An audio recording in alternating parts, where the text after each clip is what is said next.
Bonjour et bienvenue dans une nouvelle vidéo de Des voitures et des hommes. Aujourd'hui, fini le Japon et retour en France avec nos bonnes vieilles marques de merguez.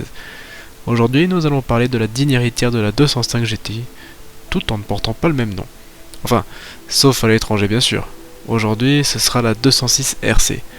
Et comme d'habitude, avant d'aller plus loin, petit point histoire. Après avoir connu un génial succès commercial avec la 205 et avoir réussi à se sauver de la faillite, Peugeot décide de continuer dans la même optique en surfant sur la vague de la compacte, en lançant un nouveau projet dans les années 90 pour remplacer son best-seller. Fin 1998 est donc présentée et mise en vente la fameuse Peugeot 206. Prendre la succession de l'énorme réussite commerciale de la Peugeot 205 ne fut pas une mince affaire, mais avec ses près de 12 millions d'exemplaires vendus dans le monde entier, et son succès toujours plus grand, la mission était, je pense, réussie. D'ailleurs, vous apprendrez que la Peugeot 206 est toujours en production aujourd'hui en Iran. 25 ans de carrière pour une petite compacte, c'est quand même plutôt pas mal, non? La Peugeot 206 fut proposée sous différentes formes, coupé cabriolet, en compact 3 portes, 5 portes, en break et même en version sedan, en Iran notamment justement. La 206 était donc vraiment une voiture extrêmement polyvalente. Et comme pour la Peugeot 205, il fallut faire quelques petits modèles sportifs car après tout, pourquoi ne pas se faire un peu plaisir et mettre des moteurs un petit peu fun dans cette compacte très pratique.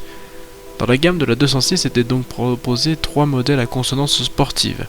Tout d'abord, vous aviez la 206 XS avec son terrible moteur de 90 chevaux, passé à 110 au restylage de 2000. Ensuite, vient le tour du modèle intermédiaire. Mais pour en revenir à cette XS, vous aviez quand même déjà un moteur assez agréable rendant la voiture intéressante. Vous pouviez faire le 0 à 100 en 11 secondes 3, puis 9 secondes 9 avec le moteur le plus puissant des deux. Bref, oublions cette XS, tout le monde l'a oublié de toute manière.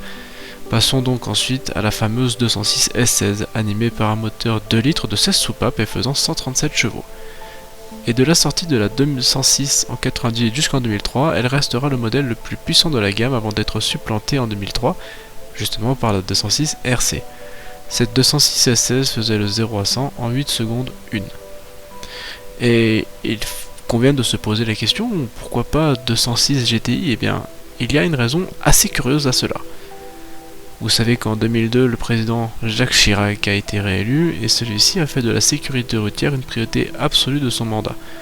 Il fut donc décidé de faire tomber le nom de GTI au profit de RC, plus discret, moins voyant, moins rageur et moins dangereux. Bref, cette 206 RC était équipée d'un moteur déjà vu, c'est-à-dire celui de la 206 S16, à quelques modifications près évidemment. En effet, le moteur de la 206 RC était retravaillé en plusieurs endroits. Tout d'abord, la voiture fut équipée d'un nouvel arbre à cam d'admission. Cela permettait d'ajuster de manière plus efficace les ouvertures des soupapes. Ensuite, il y avait un nouveau collecteur d'émission pour mieux remplir les cylindres. Et le collecteur d'échappement était lui aussi tout à fait nouveau. Tout cela permettait de faire progresser le moteur de 137 à 177 chevaux, et ce, sans turbo. Une véritable petite bombe qui ne dépassait que très légèrement la tonne. Le 0 à 100 était réalisé en 7,5 secondes. De plus, la réputation de Peugeot n'est plus à faire dans les trains roulants et la maniabilité. Et la 206 RC n'a pas échappé à ce grand talent que possède Peugeot, c'est-à-dire faire des voitures incroyables à piloter. Même ma 308 diesel est un régal à conduire. C'est dire quand même. Bref. Pour en revenir à notre 206, celle-ci a eu la chance d'être retravaillée en profondeur par rapport à la version originale et la S16.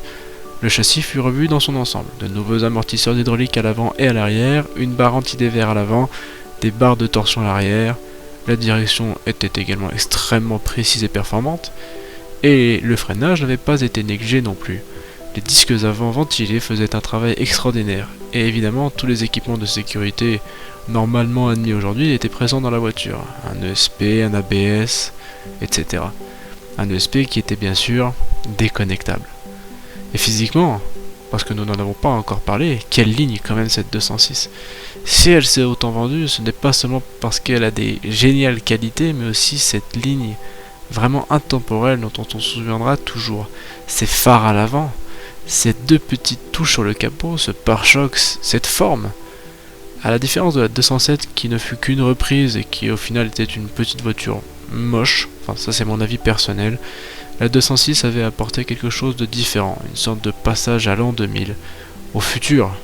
Fini les voitures carrées, fini les blocs, bienvenue dans l'époque des formes voluptueuses et tendres de la 206.